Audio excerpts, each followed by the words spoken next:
Just One Thing is a podcast with both feet firmly placed in the world of events and the creative industries, presented by me, Mel Noakes. And me, Max Fellows. It's a podcast from Elevate, where industry trailblazers write a letter to their younger selves. And consider what wise words of advice they would give themselves now, if only they could. Our discussion is all based on this letter. Be prepared for refreshingly honest conversations and words of wisdom. Our guest on this episode is my friend Max Fellows, the founder of Allpoints, a leading growth advisory and mergers and acquisitions specialist for the creative and event industries, and co-founder, with me, of the event industry's largest mentoring and training provider, Elevate. With nearly 20 years of experience, Max has successfully scaled global event businesses in commercial sales roles at some of the world's biggest agencies, and now leads a team of consultants delivering best-in-class support, helping business owners realise their company's full potential. This covers all aspects of growth, from training, sales and AI, through to PR, marketing and M&A. Additional achievements include his TED Talk and frequent global speaking engagements and commentary across mainstream news channels.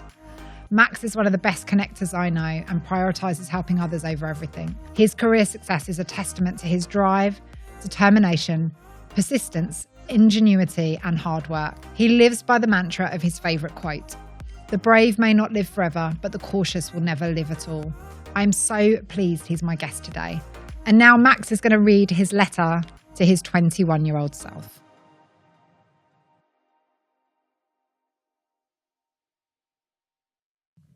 Hi Max, aged 21.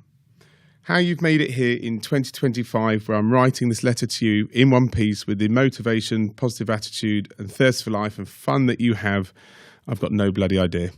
PCP, partly down to passion, curiosity and persistence, or perseverance. Without writing a book on the subject, let's just say that you've endured a colourful upbringing and that has taught you more lessons than you consciously know right now. The realisation that you learn and grow more from the bad experiences than the good crops up repeatedly, serving as a valuable lesson. Your turbulent childhood, from bereavement and divorce to social services, bullying and a brain tumour, has required a fair bit of treatment, but as a result, your foundations are now bomb-proof. To summarise your younger years, you have experienced significant trauma, and at the age of 21, you lack the self-awareness or tools to address it. As a result, much of why you do things is based on what you think is the right thing, and you have a tendency toward people-pleasing. But moving out of the family home at 17 and holding down 3 jobs to survive taught you to be resilient and self-sufficient. The voids created by a lack of academic skills, emotional support and parenting are filled with an extroverted effort with people, constant chatter, being fun, and always making others feel better about themselves, or at least trying to. You really put in the work to develop and maintain relationships formed during this time, but the majority are quite one-sided. You realise this later on in life and let go of some of those relationships, but not enough. School was a struggle with ADHD, but you don't get that diagnosed until your late 30s, and you had severe dyslexia. That made everything much more difficult, but you're always up for a challenge, and these challenges taught you to find alternative routes, often through being more creative, practical and personable. When it comes to decide whether to go to university or not, you let self-doubt get the better of you and you choose not to go. This fear of traditional learning still haunts you, but don't worry, it will be okay. But know this, Max, nothing will ever be given to you. Be more confident in your own abilities and your unique attributes and being more comfortable in your own skin. When you have those bi-monthly freakouts about how well you're doing or not doing, doubting your potential and thinking you're not doing well enough, know that you are more than enough, but don't let that dampen the fire. Sports is something that you're really good at and deeply connect with. You become a personal trainer and sports rehab specialist, and this leads to the realisation that you're actually pretty good with people and really enjoy it. Introducing yourself to strangers on the gym floor for months ultimately helps you hone your ability to serve and to sell. But you want more and pursue bigger opportunities in London, moving into fitness equipment and sales. Don't doubt this move for a second. The phrase out of sight, out of mind has never been true with some of your supposed friendships here. But on a positive note, one of your teammates introduces you to a senior sales role within exhibitions business at the same time. Through drive, determination, persistence and scarcity for failure, you land companies like Ericsson, helping you become head of sales. And given the size of the business, you also have to step in at times and effectively do every role within the company at some point. All of this will serve you very well. You decide to take a leap into larger London agencies. You research the top 10 agencies and write a letter to each of the CEOs. From those 10 letters, you get 6 meetings, 4 job offers, and securing the one you really wanted. This next 10 years is all about honing your craft. You dedicate yourself to the cause, attending every social event, connecting with every person you can, and being in the mix when opportunities open up, ready to capitalise on them and say yes.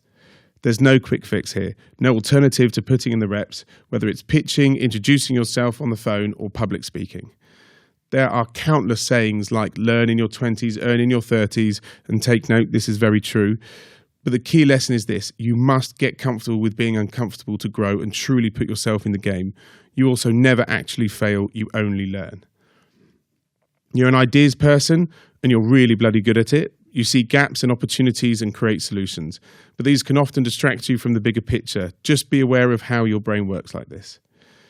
Previously, what was most important to you was money. Now, it's choice and balance. You now have the freedom to make your own choices, explore business opportunities, including making time to spend with your wife. Someone said yes, you lucky man. Play sports, support social causes, including mental health, and this becomes very close to you for 2 reasons. And spend as much time as you can with your kids. You have 2 of them. Whilst nuts, they're also bloody brilliant. Throughout your life, there will be people who make an impact on you. Look out for these mentors and role models. They're really important to your personal development. Right now, there are 2 men and 2 women in particular who act as your hype people, soundboards and anchors, and in a few years you set up a mentoring program called Elevate to make it even easier for others to find the same people like this. So young Max, always remember, no one has their shit entirely together, no matter what they say or how things may appear, so do not worry about them. You do you, my friend. And lastly, and most importantly, Richard Branson says, the brave may not live forever, but the cautious will never live at all. You have to keep putting yourself into those slightly stressful scenarios, being brave, and your personal growth will be unrivaled.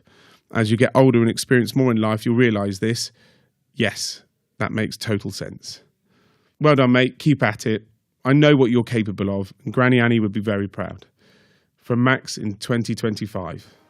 So welcome to our sofa, Max. Thank you very much. It's a weird pleasure being here.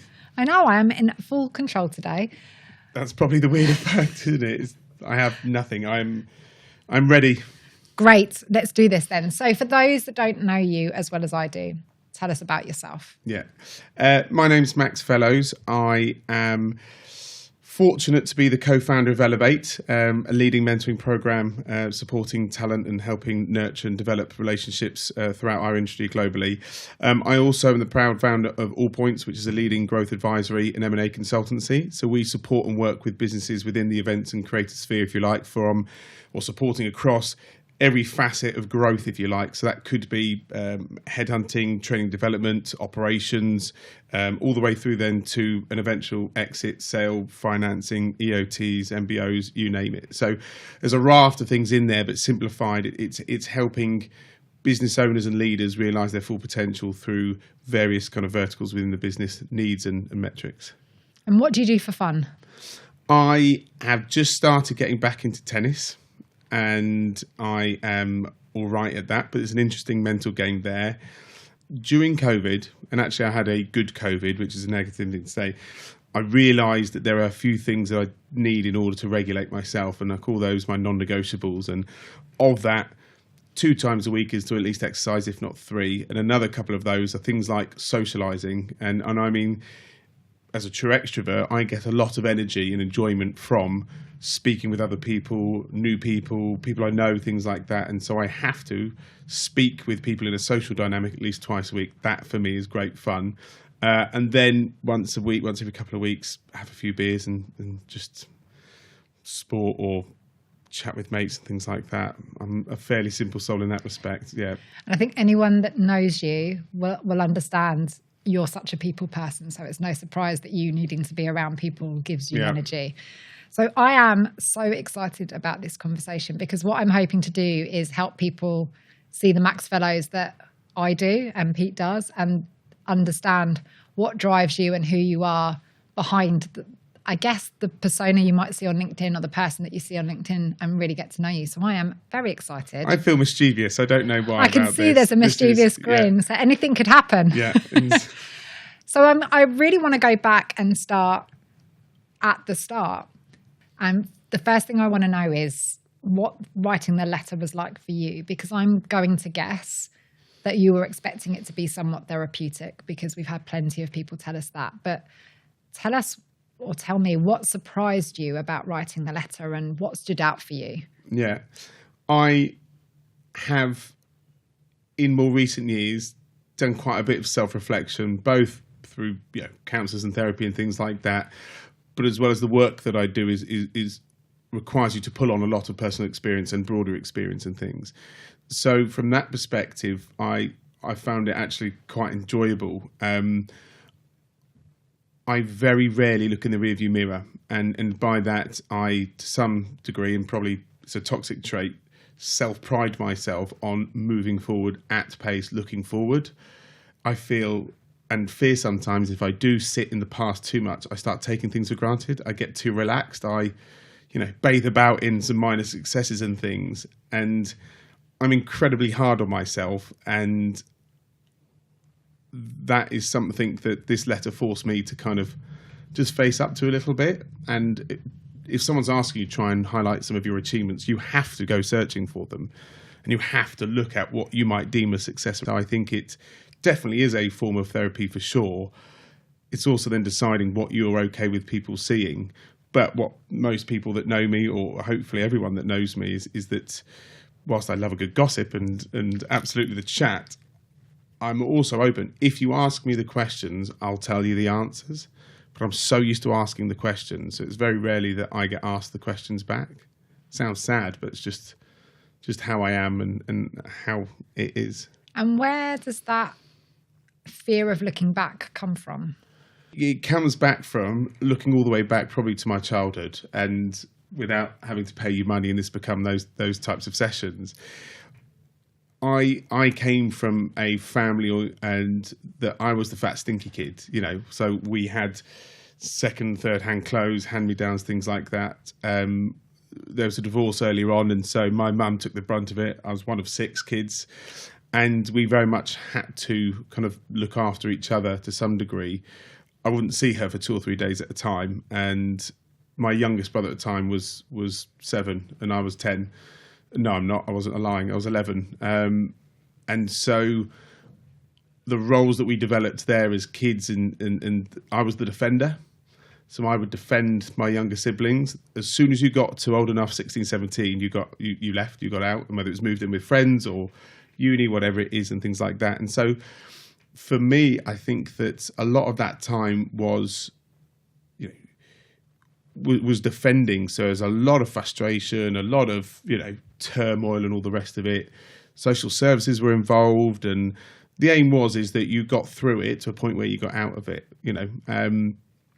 So for me, looking back stems from earlier on to that point. And what I promised myself at the age of, I think it was probably about 13 maybe, was that you could only go further forward from this. You can never go back to that. You can never look back or dwell in that or sit with it. You just have to improve and do better. And this doing better is like this curse that I've been given, or I've created for myself. And it's weird talking about this. I've not done this before. And it's something that I used to drive me, but also something that sometimes defines me and or hampers me a little bit. So that's where it comes from, I think, is just moving forward as quickly and as hard as you can, creating a life that will never resemble one that you came from a bit. And we'll talk about that a little bit in a minute. So do you put things in place now to allow you to slow down and take a minute and to maybe celebrate the successes, or take a moment to kind of go, yeah, that was a good job? COVID, again, was a really good thing.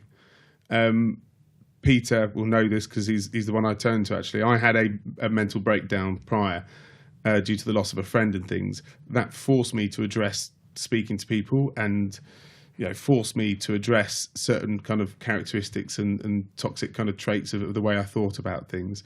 But then COVID forced you to slow down. And I think actually that was a really, scary time for a lot, especially our industry. But that was a really healthy thing for me to have to do.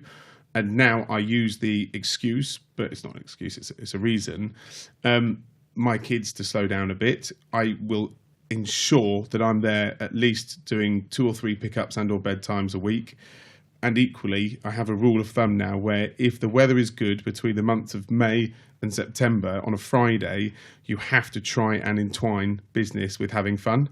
So I call it Fun Day Fridays. So last week I had a client and we went and just played tennis at 9 o'clock in the morning, had a meeting playing tennis, a cup of tea afterwards, and we got shitloads done. It was really fun. I smashed him, and it was even better because of it. So that feels like you're on holiday, but you're still working.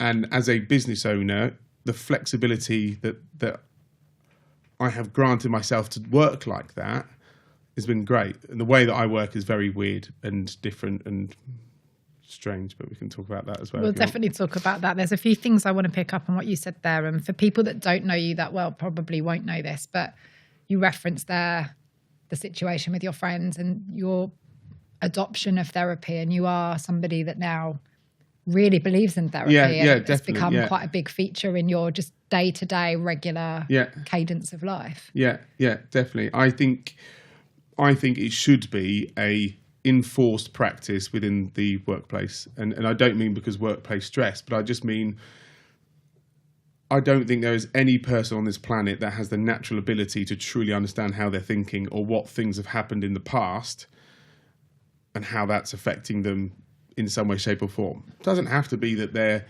to the edge of suicide type of thing, but even just in the way that you handle pressure, or even in the way that you handle authority or criticism or,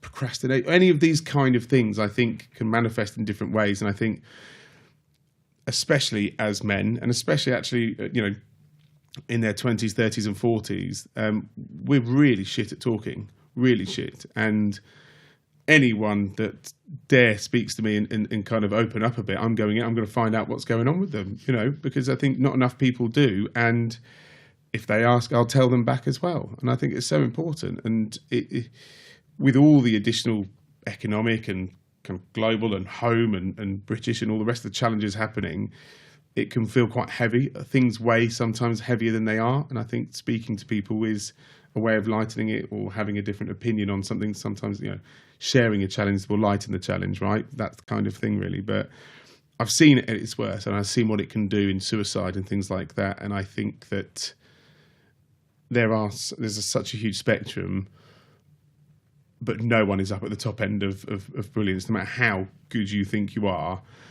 everyone has a story and everyone has stuff going on.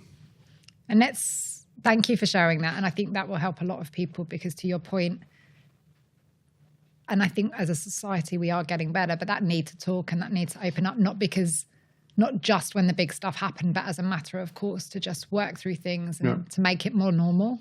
So thank you for sharing. And I see that in you actually, in the way that on the podcast or in Elevate or in some of the conversations. And I think it's a great trait to have, to really care enough to make sure people are really okay.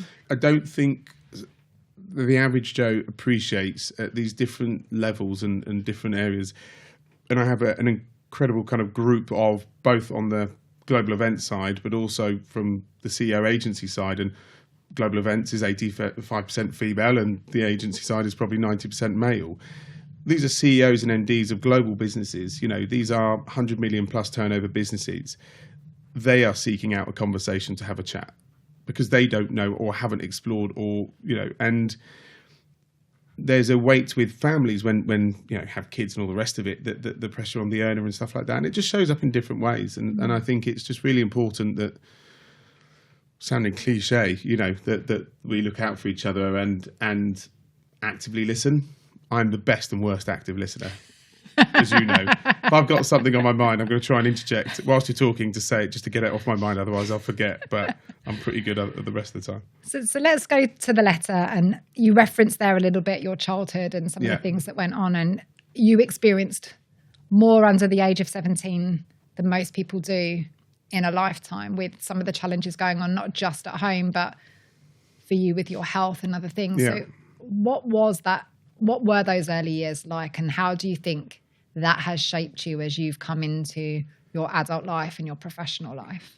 It was tough, and being bullied and then having a brain tumor and having a year off. How old were you when that happened? The brain tumor was 13. Yeah, just 13. And when they told me you're going to have to take a year off and repeat a year. That was the worst bit. I almost told the head teacher to do one on the basis of there's nothing worse than having to socialise with a year underneath you at school. No way. So, and I was quite severely dyslexic and equally with kind of later diagnosed ADHD and things. And so I just found school really hard earlier on. And then after the tumour, I dropped loads of weight. I dropped 4.5 stone through the tumour. So, every silver cloud has a lining, what have you. And my rugby picked up, and I found sport then, and that really helped. And so it got me a group of friends, and I kind of adopted this not fake persona, but I just kind of started showing up in a slightly different way, and it started working better. And I'm not going to lie, school was really hard. But the latter stages, I enjoyed it more so because it was more about the socialising, and actually I started finding new ways of learning through being mates with the teachers and so on. And so I think that side of things was all right.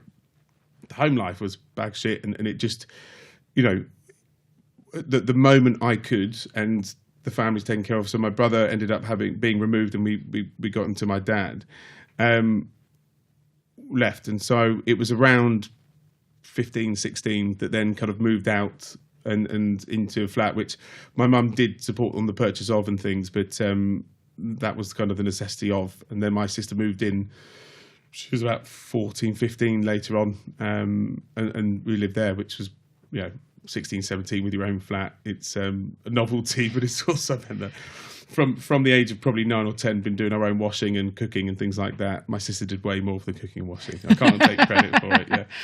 But that's a huge amount for a young person to contend with, looking after siblings, going through what must have been a really terrifying time, actually, with a brain tumour and the operation and time out, not just dealing with the younger kids, to then move out on your own at 16, 17 and suddenly be responsible for yourself and the bills and the washing and the ironing and all the things that come with it. It didn't ever feel like that. And so the brain tumour at the age of 13, I'm really glad if it was going to happen, it happened then. It's like an adventure. You just don't know the potential risks or the other side of it. And so it's the size of a golf ball. And the episode of how I found out is a separate one in itself, but it was slightly hilarious, bar also bananas. You just don't know any better. The challenge for me was just the loneliness of, I had people come visit, but I was on my own quite a bit in hospital. And that was the bit that really struck me, to the point where I don't ever want to be in hospital again, and try to be fit. But also as a bloke, you just don't go then to hospital as much. You don't go to checkups and things. And my wife, Kat, she kicks me up the arse all the time. I'm not very good at it. But yeah, and so you just don't know any different. And I think that's your norm. And I think for every kind of individual or family, that's their norms to some degree. And, and that was it. And then when you're out, and I've always had a good work ethic, and, smoked way too much kind of weed when I was a teenager and things like that. But I was a very motivated individual even through that period, in terms of, I had my first job when I was 12, babysitting. I babysat on my own at 12, 4 kids under the age of 5, first 6 even. But, that was it. That you earn your own money. And I've done so many random jobs, so many. From driving a ferry to running a paintball site, so many random jobs. But yeah. So tell us, you left home at 17 and you talk, obviously I know you well, so we talk about this and joke, but your move into the fitness world and the jobs that you held down. I think it was 3 or 4 jobs that you held down at that time. Yeah, it was 3 for it. So with schooling, it was very much a case of, you are never going to be an academic, and therefore don't bother. And so it was very much find what you can do. And I was very good at every kind of vocation in there that was more creative. So I'm very good with a sewing machine. I was good with art and drama and, with resistant materials and sports and things. It was just basically go anything with hands hand-eye coordination and or creativity. And that's the way I kind of was shoved. And so went into then the fitness world, if you like, of training up and becoming kind of fitness whilst playing quite a good standard of rugby as well, which I've really enjoyed. So that's kind of the avenue it was chosen for me to some degree. Or you're looking at the next GOC1. So I don't know. It could have gone either way, really. Yeah. But that early experience on the gym floor was pretty seminal, I think, from what we've talked about in terms of learning how to greet people, how to sell to people, how to build connections. What was it like being on that gym floor and again, I guess learning your craft to some degree? My dad, when I was probably about 8, we went to McDonald's and my burger was nuked.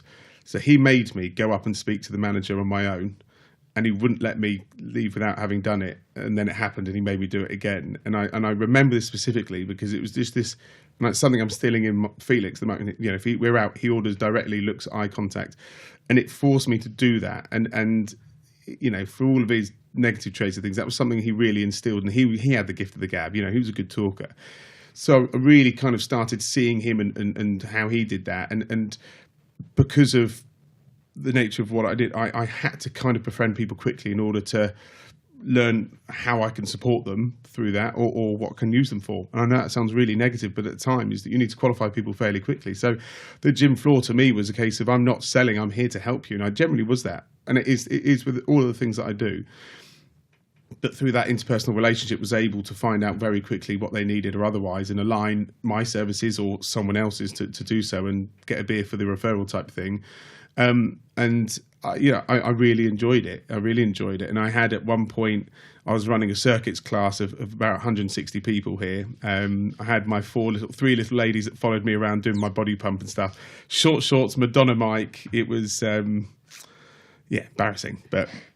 And you took a very personal approach to welcoming everybody and making sure... Yeah, because there's no one, unless you are very well trained, that walks into a gym going, oh, yeah, I feel great about this. Probably 80% of people are nervous, the outside of the 5 times a week and things. And you identify that quite quickly. And so all the kind of cues you start picking up, the body signals, and we were talking about kind of psychology and all the rest of it. I absolutely love it. I find it fascinating, but I can read people very quickly and I can get the cues quite quickly. And that was, a lot of that was honed then when you have got 400 or 500 people that you're kind of speaking to on a monthly basis and things, and trying to help speak to, make small talk. You also had to take a counselling qualification through it, and I'm glad I did, because what you get told personal training is insane. Wow. Yeah, insane. That's a whole different podcast. Oh, the affairs and rife, yeah.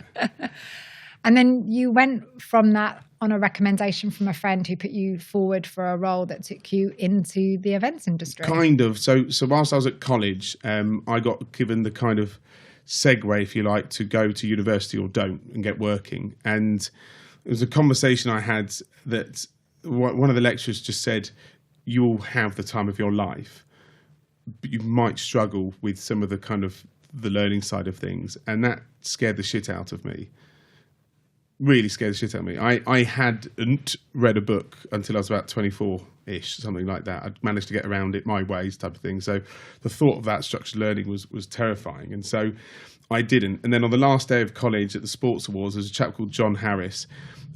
He's a disability athlete. So he's got GB medals, still world records and things like that.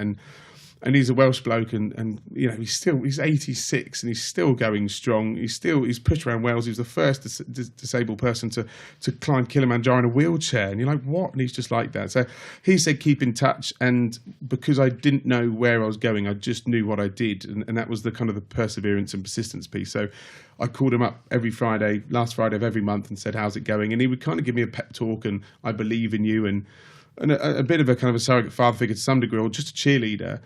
And I did that for nearly a year and a half. Every Friday I called him. And at that end of that point, I've been gym instructing for about 2 years at this point and personal training and stuff. And he just said, look, I'm happy we have these chats. I really enjoy them. I'm getting lots out of them too. But I feel like I need to hook you up somehow. So he introduced me to the sales director of a fitness company called Star Trek Fitness. who then said, fine, if you're that keen, I'll give you an interview, and had 7 interviews and got the job. And then that was up in High Wycombe way, towards that way. And so the way that I looked at it is personal training. You could do 8 hours a day at 50 quid an hour. You could do that 5 days a week, and your max salary is going to be between, I don't know, say 50 grand, 60 grand or something like that. And I'm like, fine for the first few years. And I had a really clear sense of what targets I wanted to hit financially, even though they were really out of context. And I was like, fuck that. No, I want to be able to do better than that. Maybe not immediately, but I want to do better than that. And so I took this job and moved on my own at 23, I think it was, up to High Wycombe. I lived in Berkhamsted, but yeah, almost moved to Watford. But just did that, rented a room with a lovely guy called Steve, and that was it. And just did it and moved. Why not?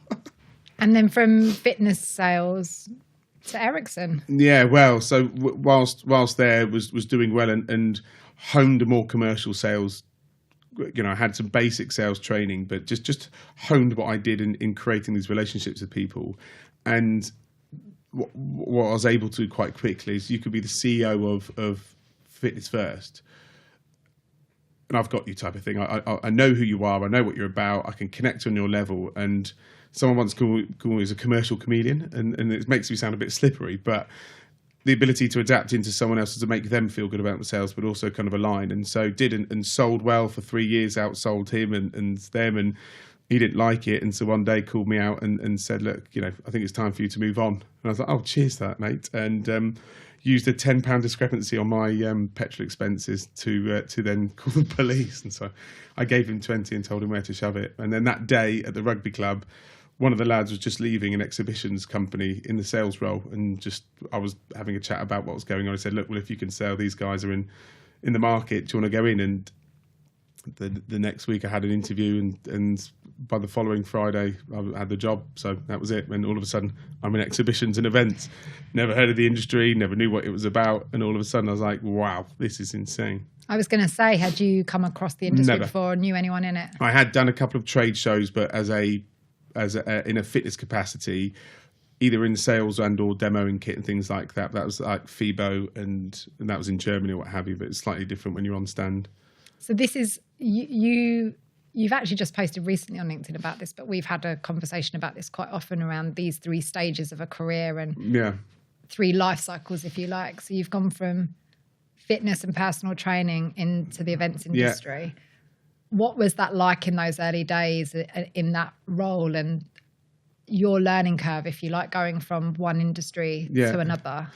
I think that whole kind of transferable skills things is right. When I talk about this 3 kind of parts of people's career, I'm trying to highlight the fact that no career, and no matter what you're told at school, is a line ever.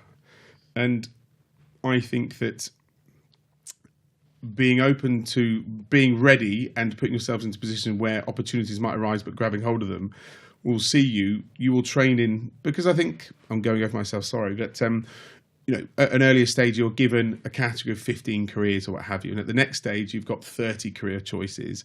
You go in it and you've got 1,300 career choices. And you think about the events industry, creative, sales, account management, or such and such was what I understood it to be at the beginning. Give it a year and you've got probably 1,500 different career choices you can have. And how can you, from an early stage, know that that's what you might want to do? And so I think as you, like in relationships, you mature, you change and things like that. And so my progression from kind of fitness into events actually was ideal. Those skills those interpersonal skills really worked well. And I was able to kind of progress quite quickly, and I really enjoyed it. And I think that has moved me then into the second part of my events career, which is there's much more consultative advisory, which I never thought or felt qualified for. But I'm now realizing that actually, and did when I set this up, that there's a monetary value to the experience that I have. But I don't think anyone believes that. You almost start consulting to see, well, could I do it? Let's see what rates you can charge and things. It's when people start asking you and being quite frank is what you know, and your cross kind of layering of experience and your viewpoint on things has intrinsic value. And you're like, I don't think in companies people realise this, either in creative companies, in brands and stuff like that. But it's this kind of unique layering of your experience is what makes you valuable and what makes you good at what you do and like no one else. It's kind of like your fingerprint. And I think the more people understand that and lean into that, I think the more that they'll give themselves an easier time, but also will see their career progress and be more confident in showing up and kind of highlighting what those kind of fingerprints look like. So let's talk about that agency period, because you obviously went into the exhibition business. Which is where we met as well, by the way. We did, in the hallowed halls of La Fiera in Mobile World Congress. But you worked across 6 different agencies and built a really interesting, varied career, but you also had a very interesting way into your first job. And is actually quite similar to some of the other guests we've had on the podcast already, which is taking a very personal approach to getting the job and getting an opportunity to enter into your first sort of big agency, if you like. So tell us that process around growing and learning in the exhibition industry and that point at which you made the decision, right? Yeah. I need the next step, and then what you did, because it's a fascinating...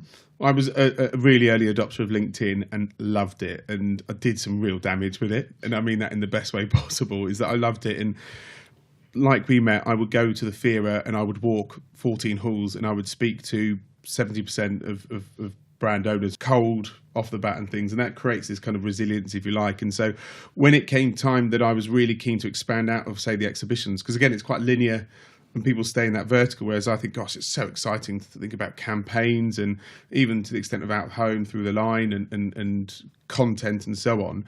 And a friend of mine, Abby Newell, who was at Sony at the time, actually, we were talking about this, and so I was explaining what I was doing, and she just said, look, what is your unique fingerprint? What are you really good at? And I was like, people, blah, blah, blah. It's like, so use that. And so we came up this way where, because of the LinkedIn connections, I effectively found the CEOs of the businesses that I liked, did some researching and wrote them all a letter and directly to them, and structured it in a way that I was like, this is me. This is what I do. It's what I love doing. This is what I think I could probably do for you. Would you give me a chance to show you? And I sent it to 10 CEOs. I got a response back from 8. I got 6 interviews and job offers from 4, and then took them. Of those 10, Anton Gerges was one of them. So it's quite a full circle moment. Really is. So I think it's 5 other agencies you then went on to work for from that initial one. What was it like, and what did you learn across those 6? Because from starting on a gym floor and learning that skill about how to sell and talking to people to where you were at the end at Clive, that's quite a trajectory and quite a journey through. So what I guess I'm asking is, what were your biggest lessons and learnings in that period? And there was another 2 from Clive, actually. So, I think one of the things that I was and do have an incredible work ethic, and when I then left businesses, I upset owners because I worked hard, really hard, and I would be the face of the business, and I would go to the nth degree of whatever needed to do that job and all the rest of it. And so for me, one of the things that kind of I learned is it's not so much learning, but the value in that work ethic. Culture is something that through the agency world and experience, I love it. Absolutely love it. So I took this culture role, and that stayed with me then through the businesses in terms of culture lead and commercial lead and stuff like this. And I would say that, I won't say who, but actually there is certain businesses where, it wasn't the best in terms of management or otherwise. I learned more from those businesses than I did actually from some of the better ones about how not to do things, treat people. And so the commerciality of it got bigger and bigger. My network got bigger and bigger, and my ability to talk to seniority or people of seniority got bigger and bigger. And I suppose my imposter syndrome piece, which I still have, kind of diminished a little bit more, and the confidence kind of rose a bit around how to handle myself, people, pitches and things like that. And just started really enjoying putting myself into positions where it was uncomfortable, public speaking and things like that as well, which I'm super grateful for the opportunities.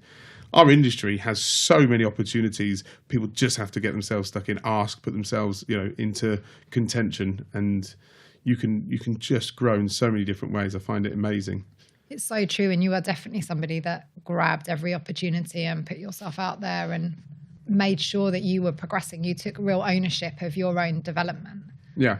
And it's just around that time, actually, that Elevate came about because of the development piece. And our conversation, I think that I hunted people down that I liked the look of. And that sounds weird, but there'll be people who are performing well, great personal brand, and I'm going for them. And I would sit them down, buy them lunch, and just make it very clear that I would like to know everything about them, how they do it, and all the rest of it, in order to then be better. And they were quite happy with that. And I just did that on repeat and just kept on doing that. And they then have become mates or, people like that. So it's quite forthcoming with it. But I know a lot of people don't have that in them and things. So hence we're kind of creating Elevate. But also, I think the fact that we as an industry are pretty poor as businesses and business owners about taking responsibility for developing talent. It's something that you put on the shelf and leave there for people to go and take, but it's not culturally kind of done.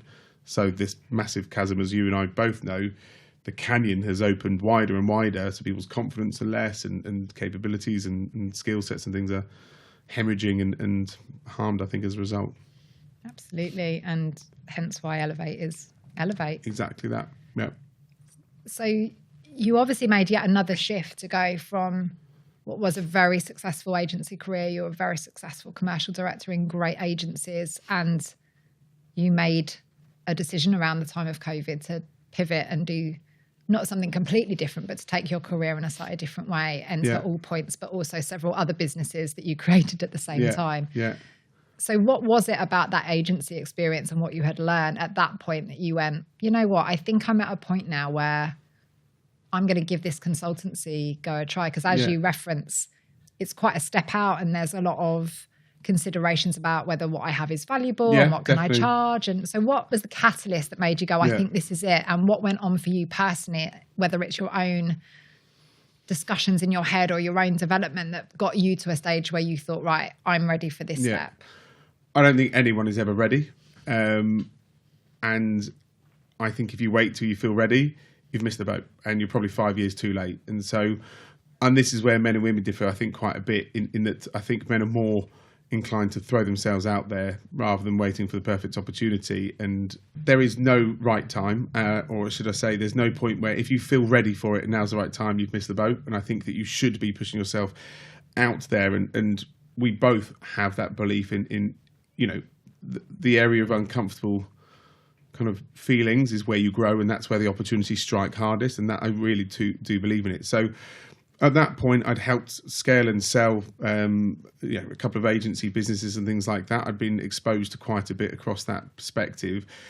Much like yourself, is that I've done every role. So that exhibition agency at the beginning, there was 3 of us in there, and we were winning ST Ericsson and things like that. They had no idea how big they were, but we were doing 3 or 4 million quid worth of revenue, of which I was winning, and there's 3 of us in the office. They had no idea.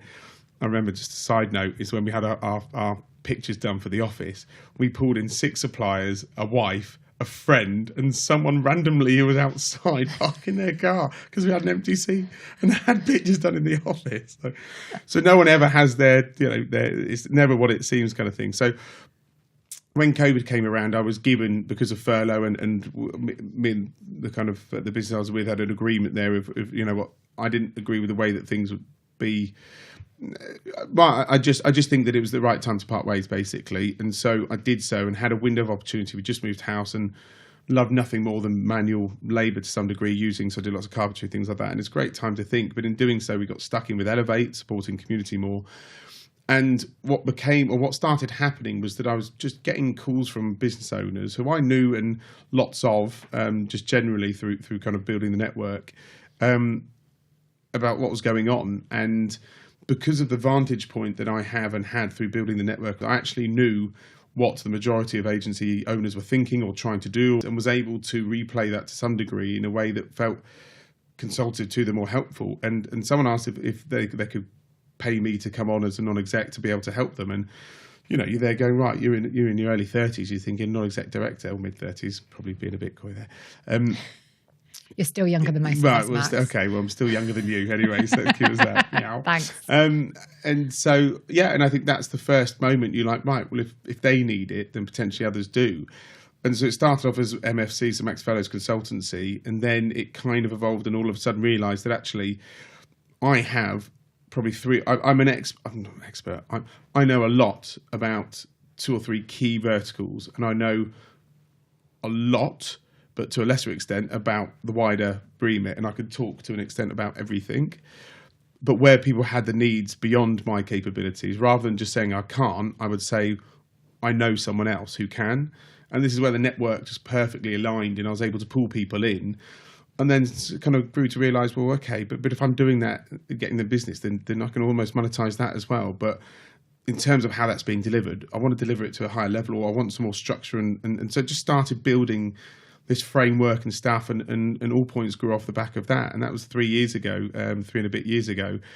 And this second iteration of the events career, if you like, is this one where I just would never have thought this was possible, or that I would have ever been qualified. But here we are. And, you know, I'm working with and have a group now on WhatsApp with nearly 100 of the top global CEOs of agencies, who I call some of them mates and things like this, who are asking my advice and things. And it's just amazing how over time, and I do proactively work really hard to understand what's going on and consistently kind of hone my skills and the teams. And I work with some of the best consultants and best people on the planet, bar none. And I'm also the first to admit that they are way better than me at certain things. And let's pull them in. And so it's just this really interesting dynamic where it's kind of all kind of overlaid and clicked to an extent here. And now shifting and evolving the shape of the business into to kind of develop some other strands. Oh, it's so exciting, and loving it. I think it's such an exciting thing to be able to forge your own path and to be responsible for it. It's also terrifying to some degree, but I've never ever worried about not making money. And I know that's ridiculous, but just because I've looked forward, I've never looked back. Dangerous sometimes, but it's always that. I'm very good at seeing opportunities, exceptional at seeing good opportunities. I think that's the ADHD. Asked me to sit in that role then on that single one for 3 or 4 years, and I'm not your guy. That's where you need an MD to come in and all the rest of it. I'm phenomenally good at seeing opportunities, connecting people like a big jigsaw, starting things quickly, moving at pace, but then I kind of move. And I've got 2 questions connected to everything you've just said, but let's pick up on the ADHD point first, because one of the things that comes through in the letter is the way that you have used ADHD as a superpower and what it's enabled you to do. And Peter and I obviously see it a lot through Elevate. You know, you are the most... Sorry. No, in a good way, but you're the one that's most likely to have a crazy idea and message on the WhatsApp group, which is always live, but particularly buzzing at around 10 p.m. and 6 a.m. from Max Fellows. Because your brain just works in a certain way. Yeah. But so it's really interesting that you've looked at it as a superpower, but it's also fueled and enabled your businesses to be a certain way. So I'd love to explore that a bit. Yeah, with you. it doesn't feel like a superpower all the time. And same thing as dyslexia. It's been a pain in the arse and a real challenge for 90% of my educational kind of, I say career, but you know what I mean, in terms of that learning journey. And it's what has enabled me to operate in higher capacities in certain circumstances. You know, the positives are these sprints and ideas and things like that. My mind goes really quickly in a very intense short period of time. But the circumstances to do deep work have to be almost perfect. Otherwise, it is like trying to walk through quicksand or run through quicksand. You just do it as a plod and a walk and things. And that's how it feels when you're trying to hit a task when you're not in flow, if you like. And so it feels exceptionally frustrating at times. And my workflow at 9:30 sometimes is it, and I click and that's it, and I'm on till 1 o'clock in the morning, and it's not healthy and it's not great, but it also means that I could be sat here having a conversation, and my mind is already thinking about something else off the back of something I said 2 minutes ago, and I've got a thought about something I need to do about it, but I'll come off the back of this, go straight, write it down or action it straight away. That's where you guys get WhatsApps and things, and it is a flurry of excited, oh my gosh, right, go with me on this. Have we thought about this? We could do this. It could work like this. Here's the commercial plan behind it.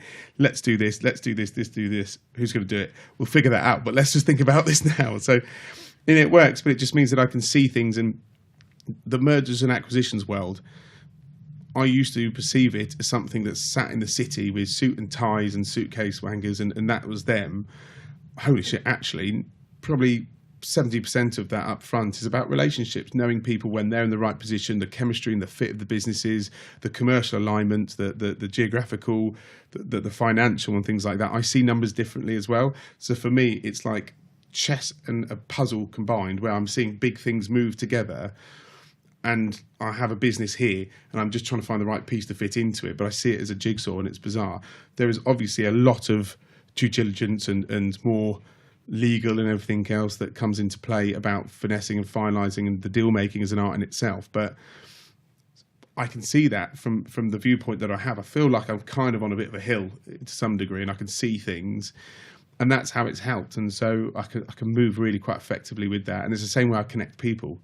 So when I hit a flow when we're doing our pairings, I can really move. A Max Fellows flow is a dangerous thing to get in the way of. It's a remarkable thing. Yeah, exactly. But when I'm not, and you're trying to get me to do something, I'm somewhere else.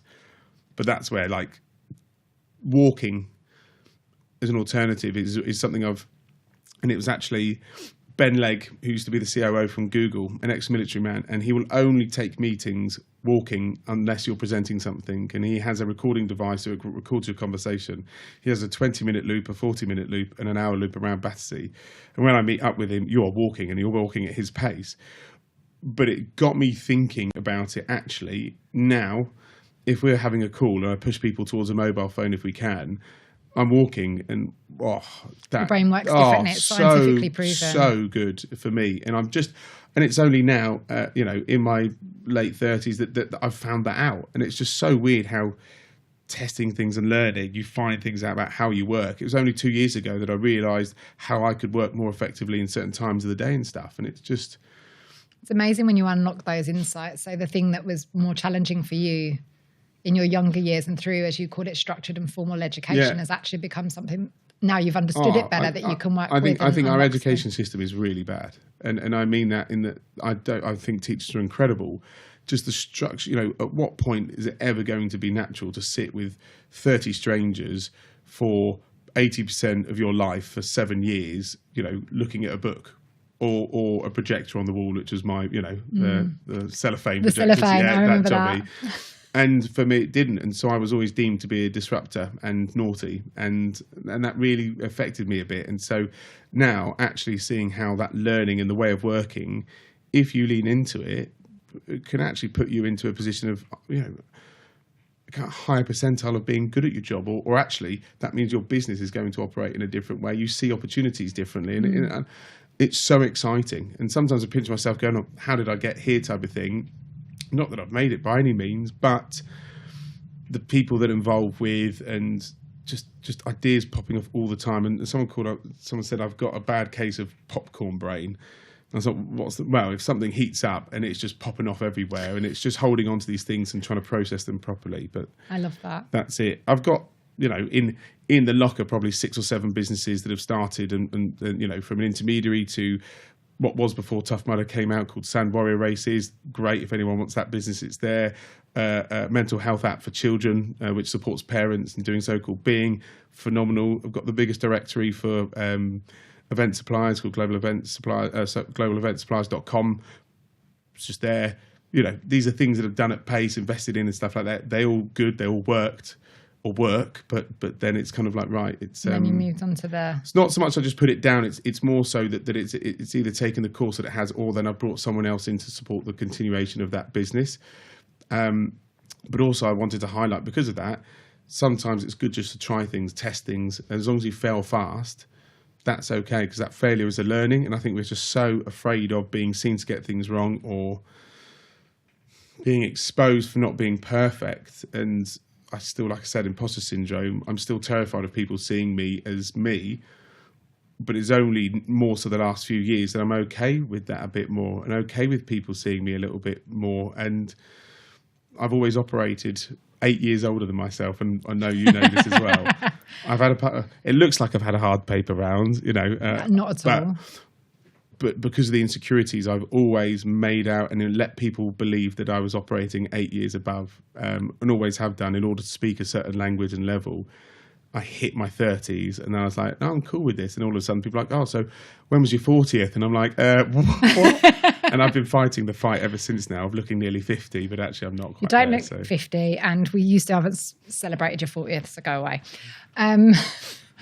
So there's a couple of questions before we come to the big one, and there's a cheeky quick fire round that I'm throwing in there to the mix. Love it.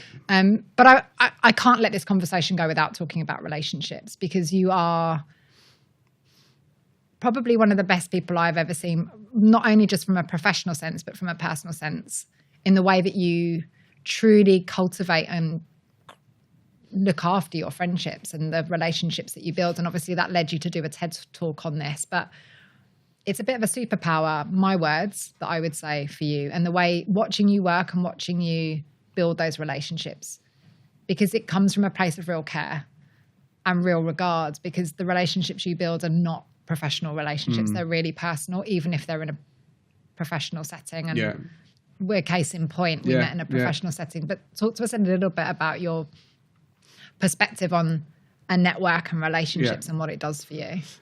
I became very good very quickly at being able to connect with people and mirror and you know, a bit of self-taught psychology and so on, about understanding how to open people up. And this is going to sound really quite, I don't know how to explain this, but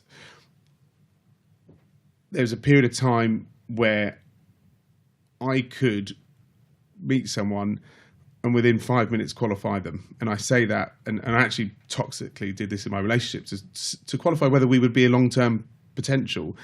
I could do this in the commercial world. I could meet someone and within 3 to 5 minutes consistently be able to find out about them and take them to certain places in conversations, manipulate and lean into certain things, and not in a negative way. So I want to make that really clear. But because my aim was to speak to as many people as possible to better understand certain things and stuff. And it just created this mechanic where I can do that when I'm on mode, if you like.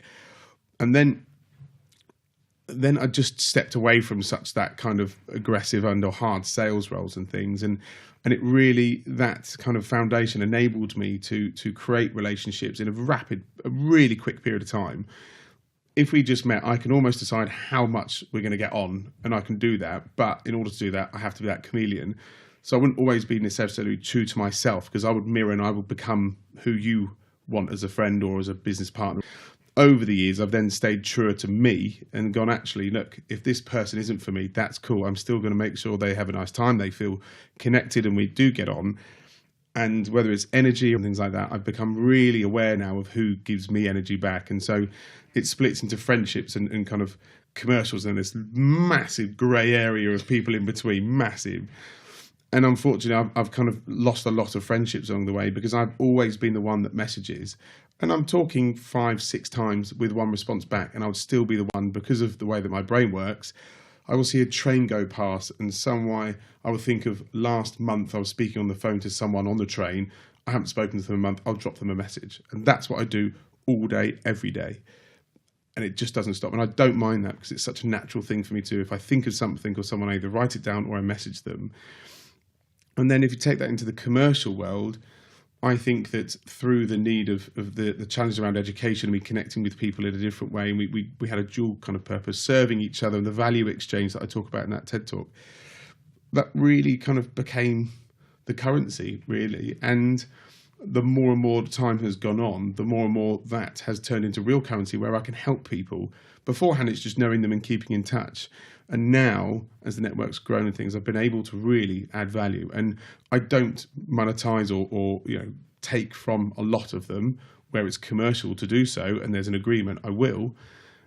But that's kind of how it forged and happened. And I love seeing people connect, and I love seeing people happy because of something I've done, or people connect, or people working together as a result of it. I love it. And it's just something that happens quite naturally, but thinking about it's something that, I get a lot of fulfillment from. And when you overlay a commercial element of that, and you can make money from connections, and you can do this, it's kind of one of those things where you thought, I would never thought I was in this position of having monetized the stuff that I do for fun and or love doing in an agency that still feels like Disneyland, because it just shouldn't exist. It's just insane, but love it, absolutely love it. And I think that everyone should take a more proactive approach about connecting, caring, and trying to help other people in a kind of serving capacity.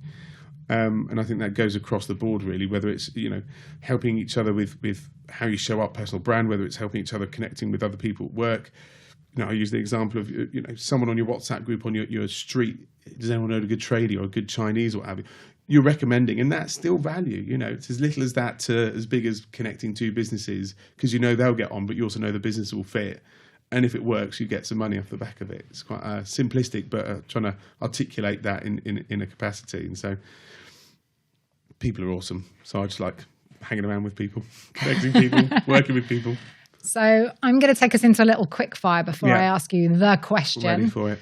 So I've got a few lined up. So let's go. Favourite client you've won? There's two answers to that. There is the one, so Ubisoft doing Far Cry 5 launch. That was probably one of the coolest projects I was involved with. But then the SD Ericsson one being the first biggie that I then at 23, 24 delivered a double-decker 3,000 square metre stand on my own, having never done an event before in my life. And I had 56 tradies underneath me, or working for me, with me, if you like. Talk about throwing it at the deep end. I had half an hour sleep in the cupboard before then running the stand the day and then doing the party in the evening. That was an experience. So tell us about the key mentors and people in your life. And I'm really curious about Granny Annie. I have a really kind of grey area of more recent times, because there's so many people that I connect with, and we kind of help each other and just have lovely conversations that I'll take something from that conversation that's helped, or something from that one. So John Harris, the individual earlier on who I spoke to, and throughout my entire life, I will call him, and he's just a cheerleader. I believed in you. There's something different about you. I could see it. I know it. You're going to do this. You're going to do it. And I know that you can. What that meant and what that did for me. I had a shit sales call or a shit week in sales. I called him in the car on the way back in half an hour. And you're choking up, and and he still does it to me now. And it's just like, face like a pit bull that's licked a stinging nettle, but he's just hilarious. So I'm sure he'll love that description. Oh, he knows how. Yeah, exactly. He knows it. And then, Granny Annie was where my mum was quite absent. My gran stepped in, and me and her were like best mates. And so she did the best that she possibly could. And I owe her so much. I owe her everything, really. And so I think she was one of these that stuck two finger up to hell. So she drank a whiskey and water every day, and she would smoke 40 Beaumonts, the hard stuff, 40 a day. And so she clocked out at 69. She just wanted to hit 70. So I was like, would have been nice to have seen what we could have done, and make her proud. But I was like, one of those things, what? I think she would, but I think she'd be pissed as far having fun wherever she is and stuff. But yeah, so that's Granny Annie. So she was a huge influence. She enabled me to do a lot earlier on and supported me. Out of the six of us, I think she had a soft spot for me, but also because I kind of just I really cared about her. So that's Granny Annie. And then there's just been loads of people along the way. Loads of people. Amazing. And Granny Annie definitely would be proud. What would you want Felix and Lily to know? What bit of advice would you give them? That is a horribly good but brilliant, tricky question. I